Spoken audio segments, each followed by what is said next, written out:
So I'm about to play you two things that are virtually identical, but I promise me you will agree with me on which one sounds better and definitely more interesting. Trust me, what I'm about to show you will 100% level up your guitar playing. Check this out. So here's the first way. Pretty boring in my opinion.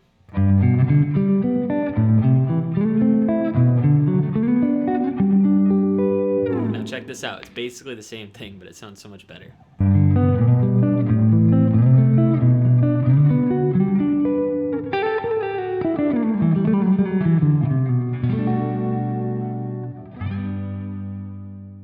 So stick around, because this is incredibly easy. Trust me. My name's Jesse Glick. This is a 5-Minute Monday. Let's get into it.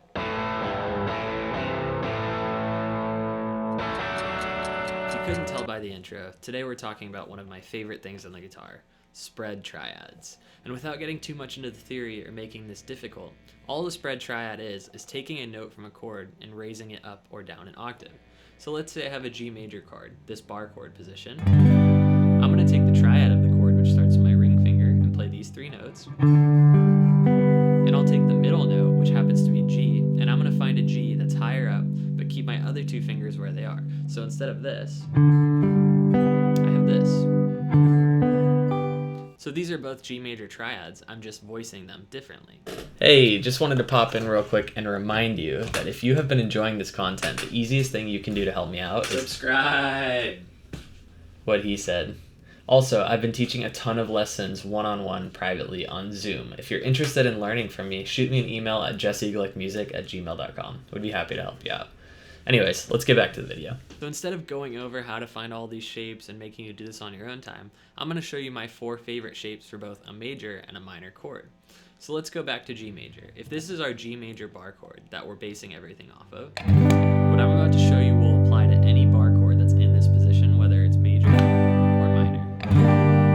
So, to start, we have our G major chord. The first inversion of this chord that I'll show you as a spread triad looks like this. Now, I want to build a different spread triad of a G major chord based off of the third of the chord. So that will sound like this. So again, this is a G major triad.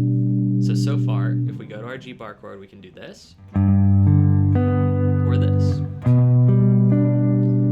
Let's find another example. This time I'm going to build one off of the 5th of the chord, so that will look like this. What I played earlier in the lesson. So in total we have 3 so far. It looks like this. Now let's build one off of an octave of our G, and that will look like this. So right there are 4 different spread triads that you can use when you're improvising. So a great way to practice it would just go to your bar chord position and play all 4 of those voicings, which sound like this. And you can do this anywhere. So if I wanted to do a major bar chord, let's say at C, so here on the 8th fret, I can do the exact same thing, and these are all C major triads.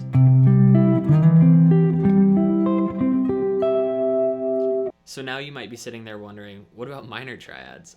All this applies to major, but how can we make this for minor chords? And it's really simple. All we're going to do is take all of those same shapes and flat the third, which means drop it down half a step. So if we take our G major bar chord, first we'll go to G minor. So this is what we're basing everything off of.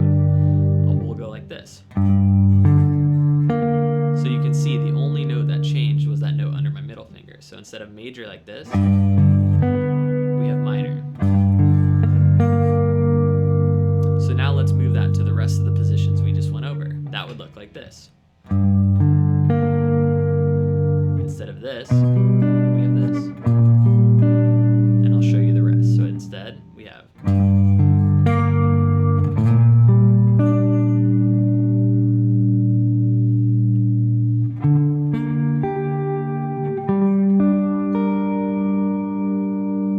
Alright, so here's all 4 spread triads in a G minor voicing.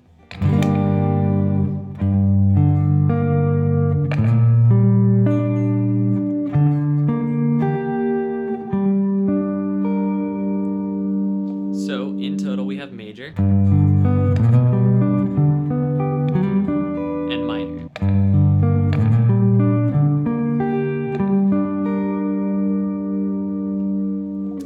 So now let's talk about how we can make this very musical. I'm gonna go back to the key of G major for this. Let's say you wanna pick 3 chords from the key of G major. So I'm gonna pick G, A minor, and C. What I'm gonna do is first play one of the spread triads for each of those chords, and then use a scale to connect them. So first, I'll do G major like this. And then when I get to A minor, I have a couple options. I could do this, or I could do this, or I could do this. Let's try that one. This is what I'm gonna play for A minor. So I would have G, A minor,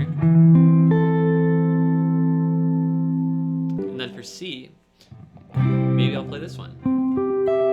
So in total, I have G, A minor, G, C. And now I'll use a scale to connect them.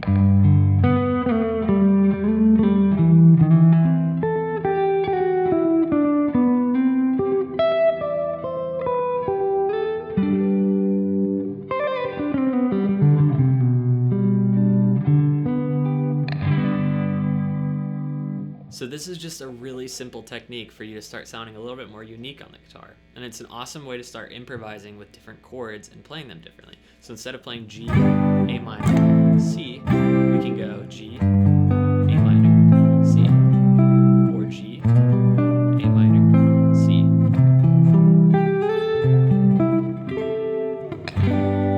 So give these spread triads a try. And now what I'll leave up to you is take different chord shapes and try to do the same thing. So instead of taking your bar chord, look for other chord shapes and switch one of the notes with a different octave and see if you can find your own spread triads. I'm doing these 5-minute Monday videos every single Monday for free. So if you want to support my channel and see more content like this, hit the subscribe button and leave a comment letting me know what you think about the video. Do you know about spread triads, or are there other ones that you want to explore? Let me know. But for now, my name is Jesse Glick. That was a 5-minute Monday, and I'll see you in the next one.